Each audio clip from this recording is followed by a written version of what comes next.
Hello दोस्तों। आप लोग कैसे हैं? उम्मीद करता हूँ आप लोग खैरियत से होंगे। जैसे कि आज मैं आपको बताने वाला हूँ कि एक इंडियन लड़का सऊदी अरब आया है। वो अपनी तकलीफ के बारे में कल मुझे बता रहा था। उसको कैसी-कैसी यहाँ तकलीफ हुई है, वो कैसे-कैसे यहाँ आया है, उसी बारे में वो मुझसे बता रहा था। जो कि उसने बताया कि मैं 14 घंटे रेत के पहाड़ों में पैदल चला हूँ, फिर जाके मुझे रास्ता मिला है। तो उसी बारे में मैं आपको इस वीडियो में बताने वाला हूँ। तो आप लोग वीडियो को लास्ट तक ज़रूर देखें। तो चलो वीडियो शुरू करते हैं। तो वीडियो शुरू करने से पहले मेरी हर बार की तरह इस बार भी छोटी-सी रिक्वेस्ट है कि प्लीज़ आप लोग मेरे चैनल को सब्सक्राइब करें, लाइक करें, कमेंट करें, अपने दोस्तों को शेयर भी करें। तो जो लोग सब्सक्राइब किए हैं उनका तहे दिल से शुक्रिया।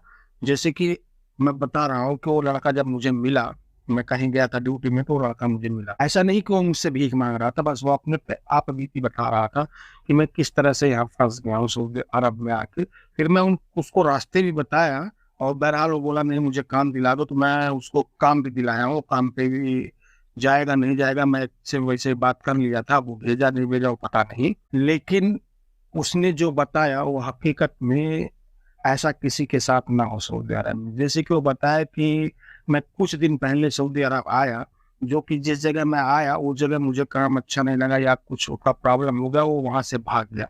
तो सबसे पहले बड़ी गलती उसने यही की जो वहाँ से भाग गया। जिसके पास भी यहाँ सऊदी अरब में काम के लिए आओ, आप उसके पास से भागो मत। अगर आप भाग रहे हैं तो वही सबसे बड़ी गलती कर रहे हैं। अब वो भाग गया, उसके बाद कुछ दिन इधर-उधर रहा, उसको काम नहीं मिला था। किसी तरह एक मजरे में उसको काम मिला जहाँ ऊँट चराने का काम था। कोई खेमा-वेमा में दूर कहीं मिला, वो भी नई जगह भी नहीं मालूम कि कहाँ है। तो वो वहाँ चला गया काम के लिए। अब जब वहाँ काम गया तो ऊँट का काम था और वो बोलता था रात को बहुत तकलीफ होती थी, सोने का दिक्कत था, खाने के लिए बस वो वही दाल-चावल मिलता था और वो कुछ देता ही नहीं था खाने के लिए, आलू ला के रख दिया था। और उसके बाद दिन भर ऊँट चराओ, फिर रात को भी जो सऊदी था उसके साथ भी काम करना पड़ता था, तो सोने में भी दिक्कत होती, सोने को भी नहीं मिलता था। ऐसे-ऐसी वो तकलीफ अपनी बता रहा था। तो उसने बोला कि मैं वहाँ किसी तरह 1 डेढ़ महीना उसके पास काम किया, उसके बाद मैं उसके पास से भाग गया। मुझे तो कुछ जानकारी नहीं थी। तो बोला ऐसी जगह जब वो लेके खेमा चला गया था कि मेरे समझ में नहीं आ रहा था। बोले मैं 14 घंटे रात को जब मैं चला हूँ, शाम से लेकर सुबह तक 14 घंटे मैं वहाँ से चला हूँ, उसके बाद मुझे रोड मिला। तो रोड में मैं किसी तरह से लिफ्ट लेके मतलब यहाँ तक आया हूँ। तो वो बोल रहा था कि बहुत सारी तकलीफ़ें भी मुझे वहाँ मिल रही थी, इसलिए मैं वहाँ से भाग गया। और ऊँट का काम आप लोगों को पता है कि सऊदी अरब में सबसे कठिन काम ऊँट चराना ही है, क्योंकि ये सभी के बस का नहीं है ऊँट चराना। जो लोग देखे होंगे ऊँट, उनको समझ में आता होगा कि ऊँट का काम कैसा होता है। उसको मैं बोला कि ऊँट के काम में बहुत तकलीफ़ होती भी है, तो अभी तू ऊँट के काम में क्यों लगाया था काम? बोला अरे ऐसे लग गया था काम। जो कि वो मेरा जानने वाला नहीं है कि एकदम ख़ास मेरा जानने वाला, बस उससे ऐसे ही बातचीत हो रही थी क्योंकि इंडियन था तो मेरे से वो बात करने लगा। उसके बाद तो मैं उसको समझाया कि जब तू इंडिया से आया तो ऑफ़िस के थ्रू आया किधर से आया? बोला मैं एक एजेंट के थ्रू आया। अब वो एजेंट का नाम-वाम तो नहीं मेरे को बताया, लेकिन मैं बार-बार आप लोगों को कई वीडियो में बता चुका हूँ कि आप लोग जब भी आए सऊदी अरब तो रजिस्टर्ड ऑफ़िस से ही आएँ। ऐसे आलतू-फालतू एजेंट से आएँगे तो यही होगा सऊदी अरब में। और फिर मैं उसको बोला जब तू यहाँ काम इस सऊदी के पास आया तो भागा क्यों? तुझे भागना नहीं चाहिए था, तुझे नहीं जम रहा था, उसको बोला होता मुझे क्रूज़ निहाय मार दे मैं चला जाऊँगा अपने इंडिया। वो बोला कि वो नहीं मार रहा था, तो मैं बोला ठीक है उसके लिए भी बहुत सारे सॉल्यूशन है, सऊदी अरब की हुकूमत बहुत अच्छी है। अगर हम पुलिस को जाके बात करेंगे, पुलिस एम्बेसी भेजेगा, अपने एम्बेसी से बात करेंगे, तो हमारा काम हो जाएगा आसानी से, लेकिन भागना नहीं चाहिए। भागने के बाद आपका हुरूप लग जाता है। हुरूप मतलब वो सऊदी जाके कंप्लेन कर देता है कि मेरे पास से भाग गया है। तो अब आपको बहुत सारी दिक्कतों का सामना करना पड़ेगा। ना आपके पास रहने के लिए जगह होगी, ना काम कर कोई काम भी नहीं देगा। यहाँ बार-बार चेकिंग चलती रहती है, हर बार चेकिंग होती रहती है।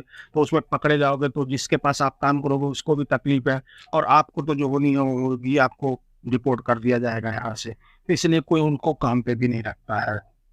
जो भागे हुए लोग हैं, जिनके पास अकामा है उनका काम मिलना मुश्किल है सऊदी अरब में और जो भागे हुए हैं तो उनका क्या है, हँस रहा है। तो मैं यही बता रहा हूँ कि अगर किसी के भी साथ ऐसा हो रहा है तो सबसे पहले आप लोग भागिए मत। जिस सऊदी के पास आए वहाँ से भागे मत। वहीं से कुछ भी करके आप मक्तबागुल में केस कर दीजिए, एम्बेसी जाइए, पुलिस वालों को फ़ोन करके आप वहीं से अपने देश चले जाएँ।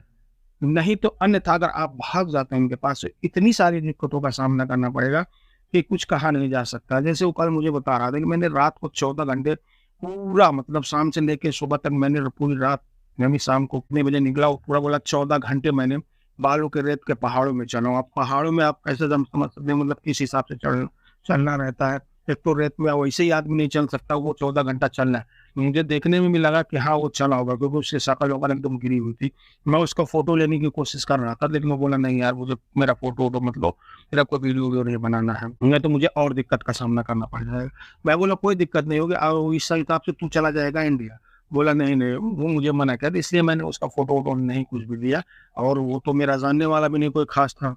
फिर भी मैं उन्हें उसको जो मेरे से होता था, मैं उसको वो रास्ता बता दिया हूँ कि ऐसा-ऐसा कर ले, तू अपने देश चले जा, अब यहाँ मगजमारी मत कर, यहाँ तुझे काम मिलना बहुत मुश्किल है। क्योंकि यहाँ जिसके पास इकामा है उन लोगों को काम नहीं मिलता, तुझे कैसा काम मिलेगा? क्योंकि किसी भी सऊदी के पास तू काम करने के लिए जाएगा, तो उसके लिए बहुत दिक्कत है, क्योंकि अब हुरूब वालों का जो है कफ़ारा नहीं होगा। अब तुझे अपने देश ही जाना होगा।